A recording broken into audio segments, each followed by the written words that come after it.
All right, it's October 29th, 2022, and I believe today is the day we're gonna get this thing mounted back in the Jeep. Got my boys here who can lift this thing up and get it in the garage for me. Help me get this thing back in. So what I'm getting ready to do now is I'm gonna go ahead and put the oil in here while I've got this open and then close it up. Shouldn't get any leaking out of the pinion side. It's got a new seal there, so shouldn't be a problem. And much easier to get the oil in there than trying to pump it in after the fact. But I'm using this Lucas. I've always liked Lucas stuff. It calls for an 80-90 weight, but a guy at the Gear Squad said that he uses 85-140. It runs a little bit cooler, so I'm going to do that. And also got to add this friction additive for my regear. So here we go.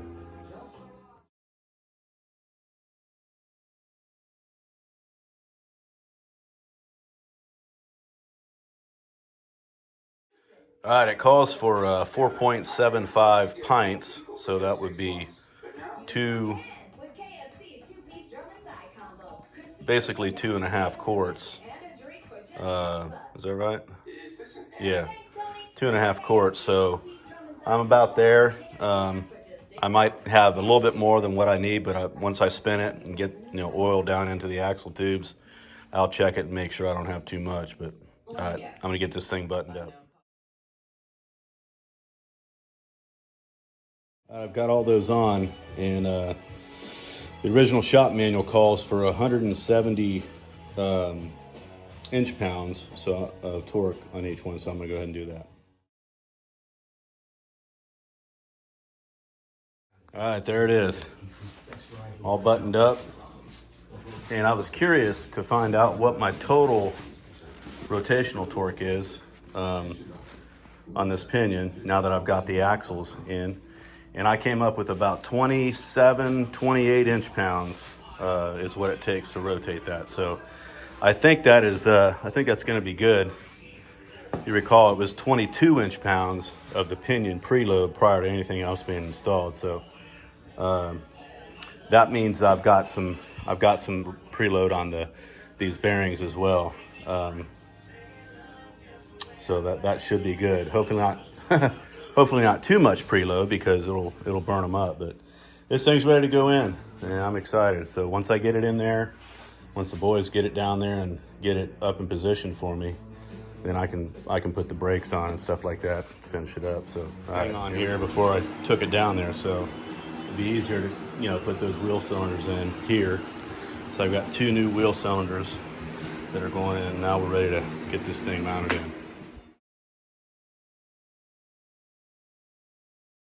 Yeah, we got it up in place. Boys did an excellent job. Was able to get it down here with this tractor, and then they lifted it and carried it over here. It didn't seem like it was as heavy this time, I guess because all the brake hardware and everything was on there, the drums and so forth. But anyway, we used that board to jack up on so we could get both leaf springs up at the same time, once we set the axle on the spring perches there. So that made it easier, and now we've got the bolts and the shackle there, leaf spring shackle. So I'm going to get this brake line thing hooked up. I think I might have actually put the wheel cylinders on the wrong side. I was thinking that the brake line came in from this side, but I think it's coming in from this side. So I don't know if you can see this, but yeah. Yeah, that right there is where I thought it came in from that angle, but apparently it comes in from over here, so I'm gonna have to swap those out. No big deal though, just a couple bolts. All right, here we go. All right, I got everything done. Got all the brake line stuff hooked up, wheel cylinders on the correct side. Leaf springs are buttoned up, tightened down and everything. The U-bolts, shocks, everything is done except for the assembly of the brake itself. I also replaced the U-joint there because that is where I think most of my noise was actually coming from. When we took that apart, 2 of the cups, there's 4 cups, 2 cups had no needle bearings in them whatsoever. So I know a lot of noise is coming from there. So anyway,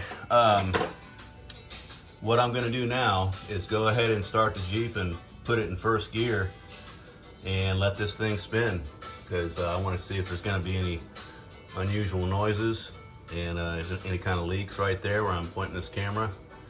And you know, over in this area over here, I got to check it out, and just here we go. All right, it's rotating. That noise that you're hearing is actually coming up from up front on the pulley system. It's not coming from back here. I don't like that pinion angle, but I think once I get the tires on and get some weight on it and everything, I think it'll straighten out. But the main thing is that things are spinning freely and there's no oil leak.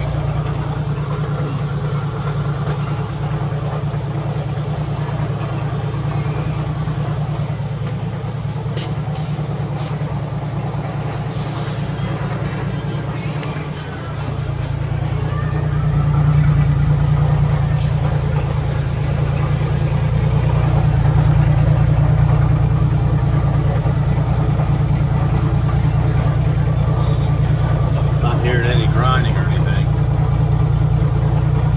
Everything seems dry. Put it in second gear.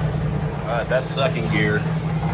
You know, just kind of at idle. You can see the drive shaft is spinning faster.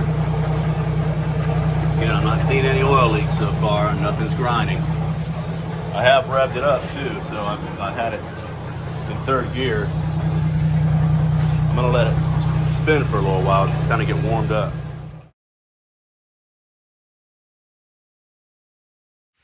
All right, I'm gonna stop here for today. These brakes are giving me fits. The biggest problem is I don't have an emergency brake strut in there. That piece is missing on both sides.